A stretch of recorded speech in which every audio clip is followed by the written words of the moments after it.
Hi, I'm Mark Toole with 8020service.com, and today's customer service video question of the day comes from Quora, and the question is, what are some creative means to personalize your customer service?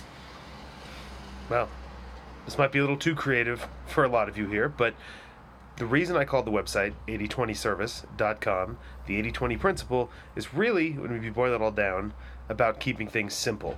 How do you personalize your customer service?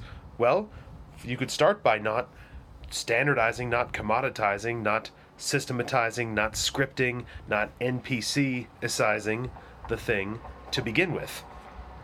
There. How do you personalize it? Well, you're asking this question because you're used to dealing with customer service departments. Maybe you're running a customer service department where people just operate off scripts. They have a procedures manual over here and a list of scripts over here, and the customer calls or emails or writes in and asks a question or has a problem. And the first thing you do, your agent does, is go to the procedures manual and scroll through and try to find the closest thing to what the customer is asking about. If customer asks about this, do the following steps and read script 47X. So your customer service agent, after following the other various scripts you set up for him, thank you for calling company's name. My name is fake name I use on the phone. I'd be happy to help you with repeat customer's problem today.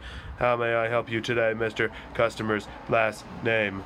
You're probably not allowed to say Mr. anymore because gender is offensive to some people, but whatever it is, this is what people get. This is what they're used to. Conventional answers would be like, well, say the guy's name. Say Mr. whatever. Oh, can I call you Mark? No, you can call me fuck off. Give me my answer. People don't want to have a fun little conversation with a customer service agent. It's not their friend. It's not any of these things. But they do want a resolution to their problem that they couldn't otherwise get. Obviously, the first thing is, which is what I talk about in my other videos and my writing on my website, 8020service.com, prevent the problem before it happens. Better than personalizing customer service is to completely systematize not customer service, but customer experience in a way where the customer service problems, the things that I need to call or email or chat with you about to get fixed, don't happen. I simply buy the thing, get it, benefit from it, use it, buy from you again and again and again, happily. I don't have to call and say, oh, can you change my password? Oh, you charge me too much. I want to cancel. I want a refund. How do I log into the website? I don't want to have to do that. Your customers don't want to have to do that.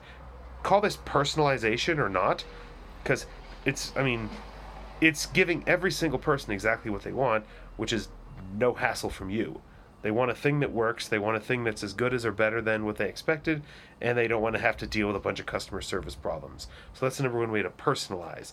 After that, just stop doing all the things that depersonalize the customer experience, because you're still going to have people with questions or problems or concerns or issues or requests or any of these things.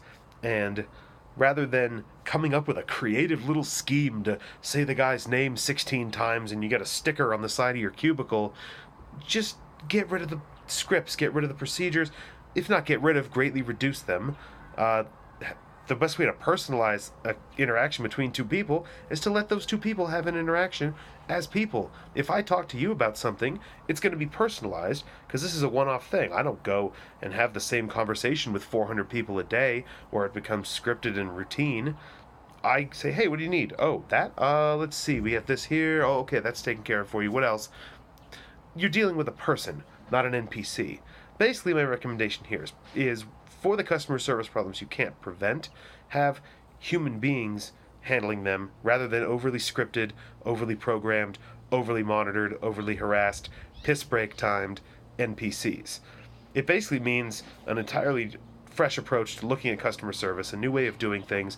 If you're sitting in some conventional, 1980s style call center with the little headsets and the piss break timers and the chart showing who took the fewest piss breaks this week, I'm probably speaking Greek to you. You're probably not allowed to look at video websites on the company computer because the computer usage monitor guy is going to punish you, but maybe this isn't for you. This is for people running a real business, people with a product, people with a service, from a one-man business up to multi-million-dollar revenue. I've helped all of these things. It works. Tested it. This is what I'm talking about here. Keep things simple. you don't have to worry about personalizing customer service if you never do the things that let it become impersonal to begin with. And the number one thing to do, of course, is to anticipate and prevent problems before they happen.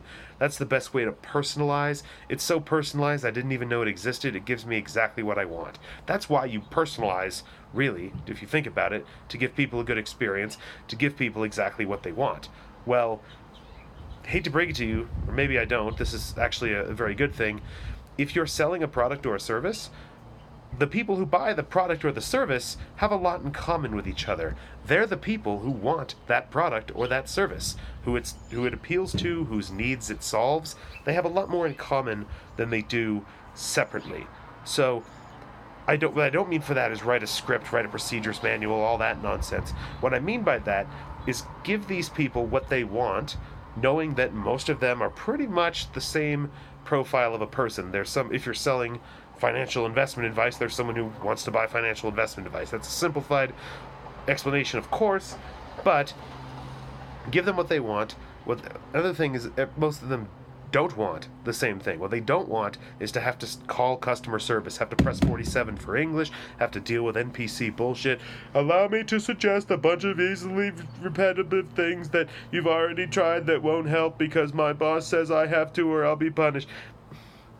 No, nobody wants that. So find a way to do away with that.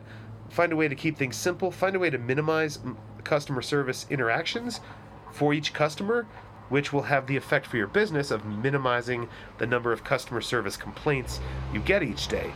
When you have very, very few complaints each day, most of the standardization, most of the complicated, unpleasant bullshit that we all think of in terms of customer service, the call center, the script, the procedures manual, the piss break timers, the guy making charts and putting them on a PowerPoint slide with his polo shirt tucked into his khaki pants, smoking a vape in the bathroom because he's not allowed to go outside.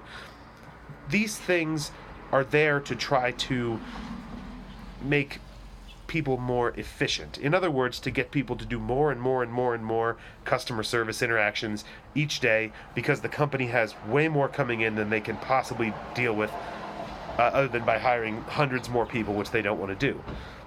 So instead of that, you cut off the flow of complaints through prevention, through anticipation, through properly running a business, through a lot of other things that I talk about on my website and in these videos. Then customer service itself becomes a lot simpler. It can simply be people who know what they're doing, answering questions and helping people with a minimum of all this control systems and efficiency optimizations and complexity adding tasks that have plagued what you now think of as customer service. And personalization comes automatically with that because you're dealing with a person. You're not dealing with an NPC reading off a script. You're dealing with a real person, which of course will be a lot more personalized than the alternative. So that's my answer to this question. At the time of this answer, the only other thing is just junk. Create some e-learning quizzes and use Loom video. That's not an answer. If you want to ignore me, do that. That's your alternative. Keep things simple. Personalization comes naturally, or buy some video software and make a quiz. Up to you. But I'm going to wrap this video up here. As always, like, subscribe, upvote, follow, thumbs up, all of that stuff. I do one of these videos every weekday on a customer service question on Quora and on YouTube. This question came from Quora. If you have a question, ask me on Quora, ask me on YouTube in the comments. I may use it in a future video. I write regularly on business and customer service topics, both on Quora in response to questions and on my website, and going out to my email list on 8020service.com. So go there, sign up for that, and otherwise I'll be back tomorrow with another video.